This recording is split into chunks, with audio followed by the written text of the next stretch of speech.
Hi everyone, hope you're doing well. Happy Friday. Gorgeous weather here on the East Coast. Today we're going to be talking about Suicide Prevention Month and Suicide Prevention Awareness Day, which is this month of September, and then tomorrow marks Suicide Prevention Day. So let's give it a second for some folks to join the room, and then we will get started.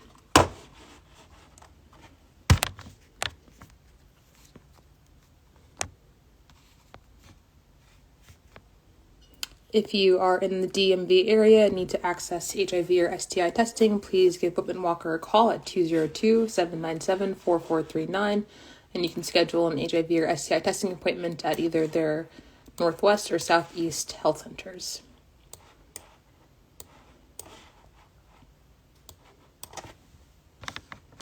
Just gonna wait till I get Whitman-Walker in the room and then go from there.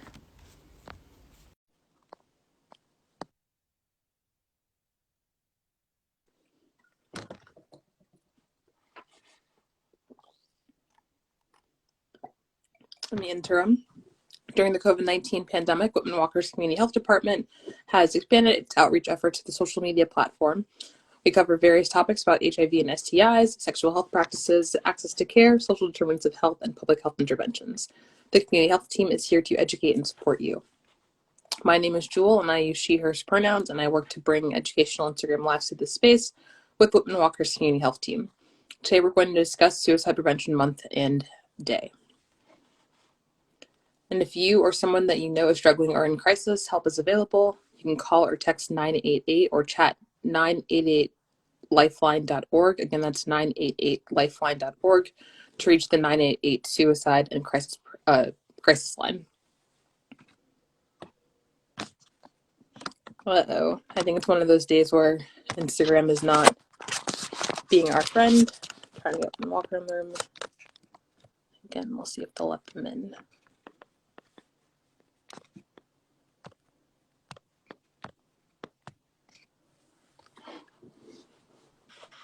All right, great.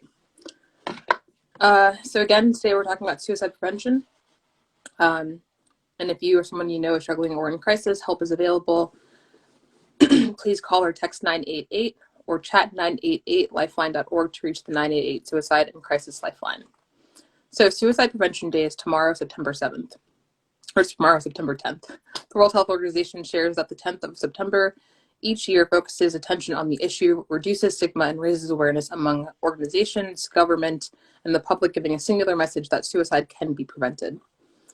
Creating hope through action is the triennial theme for the World Suicide Prevention Day from 2021 to 2023 outside of the World Health Organization.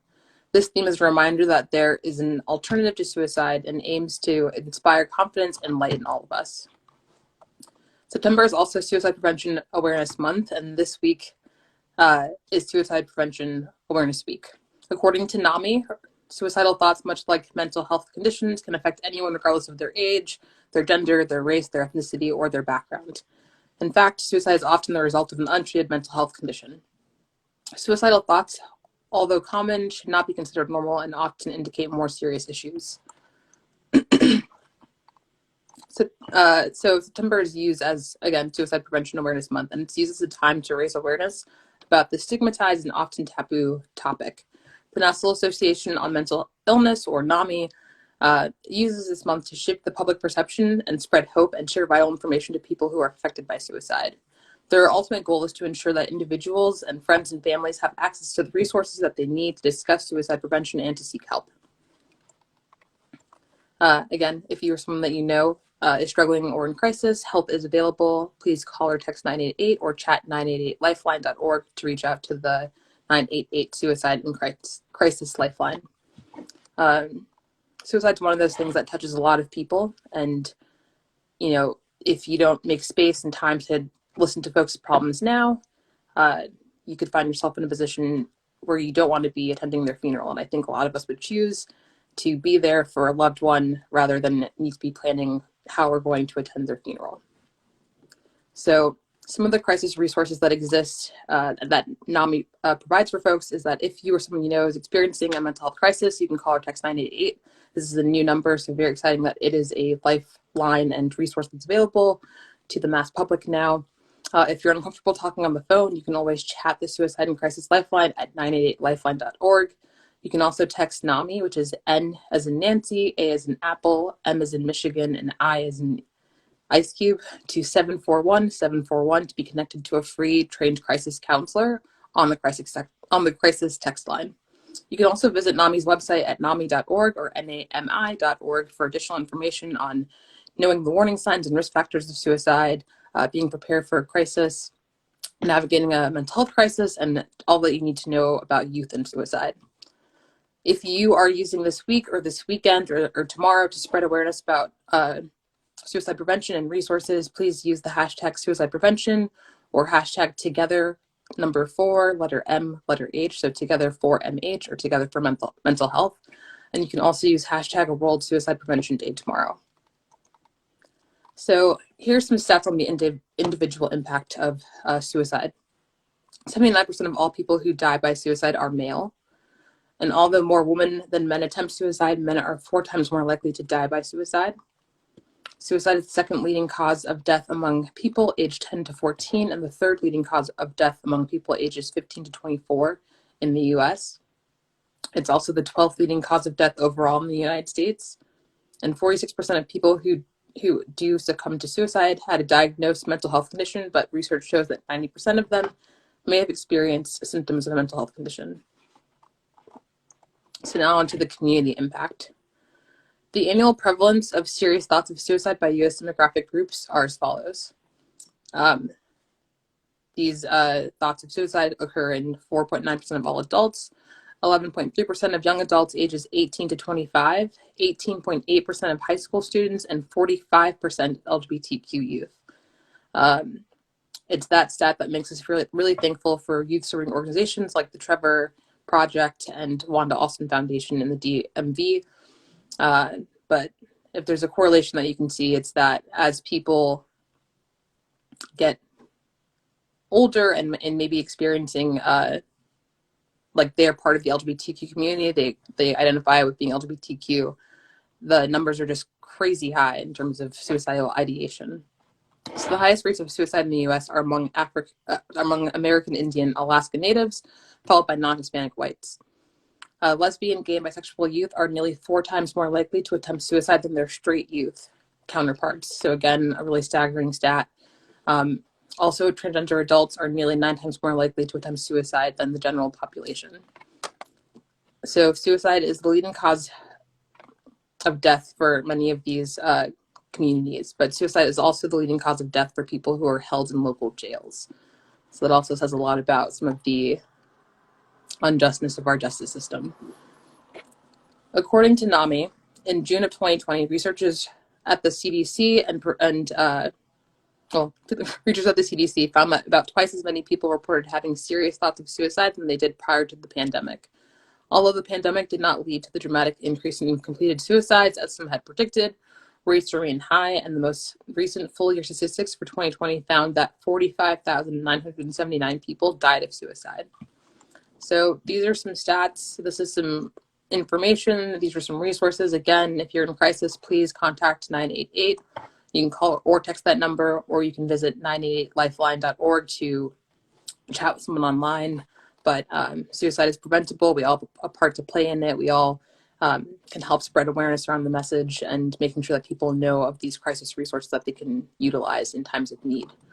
And we can also all practice more grace with each other, because you never know what someone's going through and, you know, what thing can push them over the edge or what thing can just really have a negative impact on them. So please practice grace while you're navigating the world.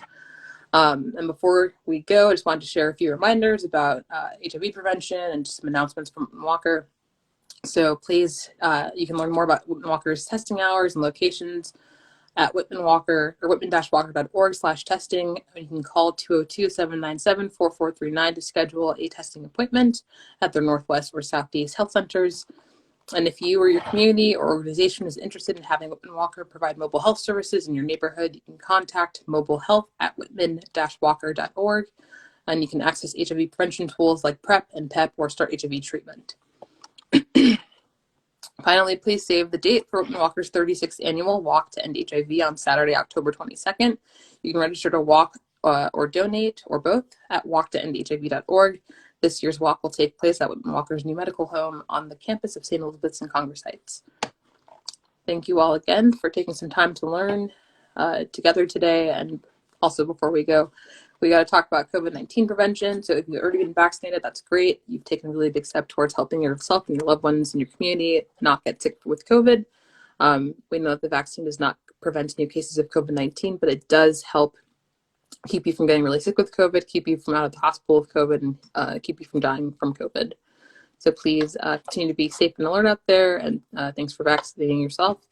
And if you haven't been vaccinated and you're looking for a vaccine appointment, Whitman-Walker Health does have vaccines available. You can call us at 202-207-2480 to make an appointment.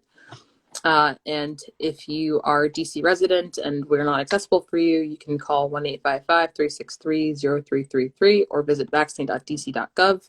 If you're a Maryland resident, you can visit covidlink.maryland.gov or call 1-855-634-6829. And if you're a Virginia resident, you can contact 1-877-829-4682 or visit vaccinate.virginia.gov.